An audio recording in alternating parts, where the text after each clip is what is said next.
Yeremia 3 ayat 14. Kembalilah hai anak-anak yang murtad, demikianlah firman Tuhan.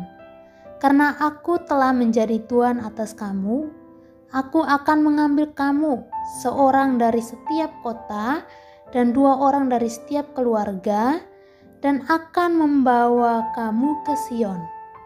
Teman-teman, jika kita baca keseluruhan daripada pasal ini, maka sebenarnya bagian ini membahas mengenai bangsa Israel yang sudah tidak setia lagi kepada Allah. Mereka telah meninggalkan Allah dengan menyembah berhala, menyembah dewa-dewa Allah yang tidak benar. Sama seperti yang dibahas juga dalam pasal 2. Allah mengasihi bangsa itu, tetapi mereka tidak. Mengapa? Karena mereka telah meninggalkan Allah, berkhianat terhadap Allah dengan menyembah berhala, menyembah Allah yang tidak benar. Mereka kembali membuat Allah kecewa dan marah. Mereka menjauh dari Allah lagi dan lagi. Tapi kita melihat di sini bahwa Allah juga berulang kali kembali mengingatkan mereka untuk kembali kepadanya, yaitu kembali bertobat.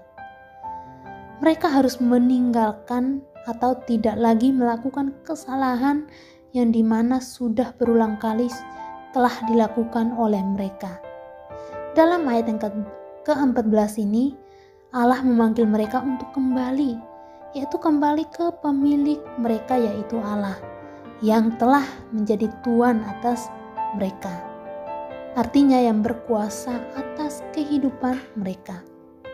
Allah ingin mereka datang kepadanya, kembali kepadanya dan mengakui kebersalahan mereka terhadap Allah dan bertobat serta meninggalkan dewa-dewa yang mereka sembah itu.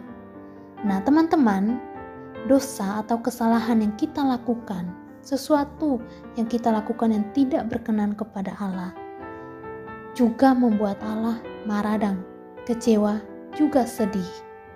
Nah, ketika kita sudah melakukan itu, ayo kita bertobat. Artinya, kita harus meninggalkan kebiasaan lama kita itu, yaitu dosa atau kesalahan yang kita lakukan itu. Kita harus menjauhkan diri dari itu, meninggalkan kesalahan kita itu dengan segera.